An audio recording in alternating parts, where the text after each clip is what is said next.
నమస్తే, good morning. ఈరోజు వార్తల్లోని ముఖ్యాంశాలు. బంగారం వెండిపై దిగుమతి సుంకం పెంపు 6 నుంచి 15% కస్టమ్ డ్యూటీ పెంచిన కేంద్రం. ఒక్కరోజే 8,000 పెరిగిన పసిడి ధర విదేశీ మారక నిల్వలపై ఒత్తిడి తగ్గించేందుకు నిర్ణయం. రూపాయి భారీ పతనం. డాలర్తో పోలిస్తే 95.80 దిగజారిన రూపాయి విలువ. గతంలో మన్మోహన్ సింగ్ పరిపాలన ఉన్నప్పుడు, కేంద్రంలో కాంగ్రెస్ ప్రభుత్వం ఉన్నప్పుడు రూపాయి విలువ ఎంత ఉండే అంటే ఇప్పుడు డాలర్తో పోల్చుకుంటే అప్పుడు 45 రూపాయలు. మన వాళ్ళ డాలరు మన 45 రూపాయలు ఆ రేంజ్లో నడుస్తుండే. అప్పుడు బీజేపీ వాళ్ళు గగ్గోలు పెట్టి రూపాయి పతనం పడిపోతున్నది, రూపాయి విలువ పడిపోతుంది అని రకరకాలుగా ప్రచారం చేసిరు.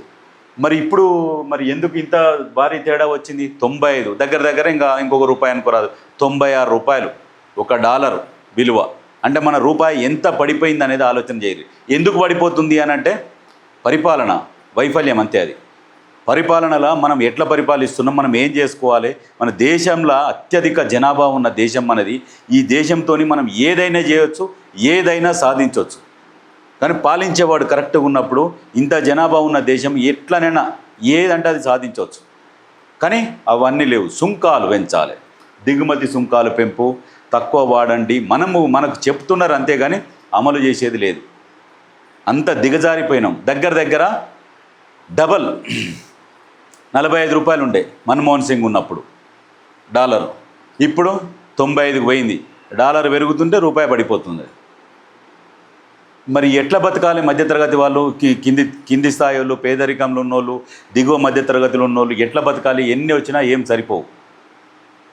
ఇంకా రూపాయి అనేది లేకుండా అయిపోయింది. ఇంతకుముందు 5 పైసలు 10 పైసలు ఉంటుండే, పోయింది. ఇప్పుడు లాస్ట్కు ఎవరికన్నా దానం చేసేందుకు రూపాయి దానం చేస్తే తీసుకునే పరిస్థితిలో లేరు. ఏమొస్తుంది అని అడుగుతున్నారు. ఏమొస్తలేదు.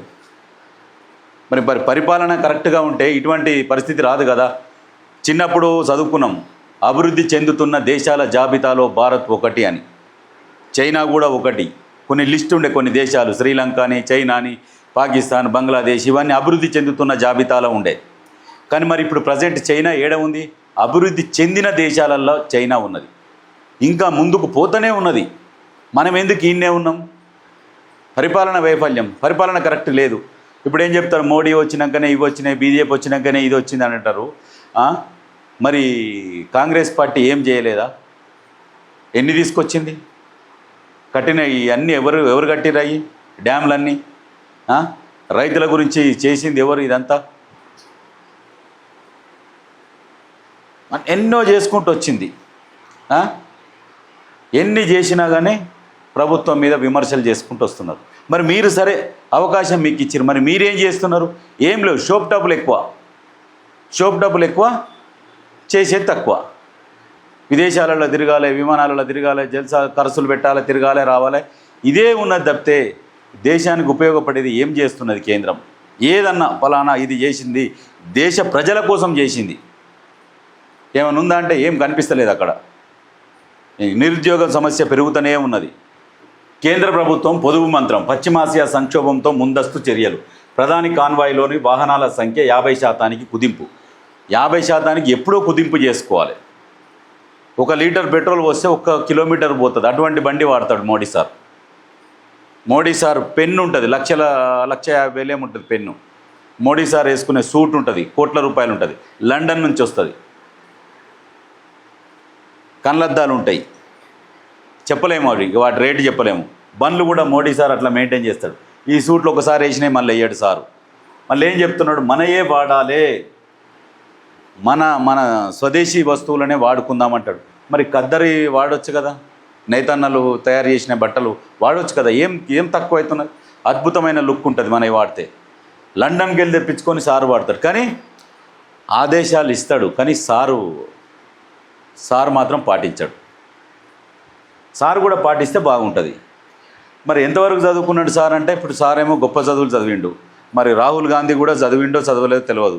రాహుల్ గాంధీ ఏమో 10 రూపాయల పెన్ను పట్టుకుంటాడు. సింపుల్గా ఎక్కడుంటే అక్కడ అలా వెళ్ళిపోతాడు రాహుల్ గాంధీ.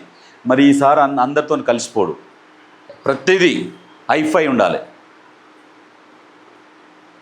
అంటే ఇవన్నీ జనాలకు తెలవాలి.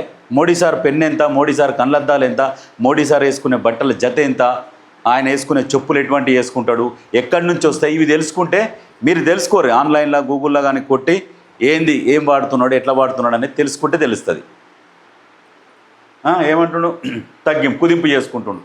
కుదింపు చేసుకున్నాడు కంటే కూడా మరి ఏం చేయాలి, ఎలక్ట్రిక్ వాహనాలు ఇండస్ట్రీలో ఏర్పాటు చేసుకోమని చెప్పాలి, వాళ్ళకు సబ్సిడీ ఇవ్వాలి. వాళ్ళకి ఇచ్చి ఏర్పాటు చేసుకున్నాక వాహనాల మీద సుంకం తగ్గించుకోవాలి.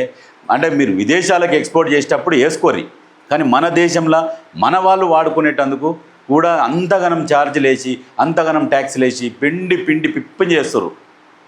మన దగ్గర తయారు చేసుకుని మన దగ్గర వాడుకొని కూడా విపరీతమైన ట్యాక్సులు వాళ్ళ దగ్గర నుంచి వసూలు చేస్తే వాళ్ళు ప్రజల మీదే వేసి వసూలు చేస్తున్నారు. కనీసం మన దేశంలో మనకు కూడా మినాయింపు లేకుండా ఆ రకంగా పెడుతున్నారు. కలిపిరు, అవకాశాలు కలిపిరు. ఎంతోమంది యువత ఖాళీగా ఉన్నారు.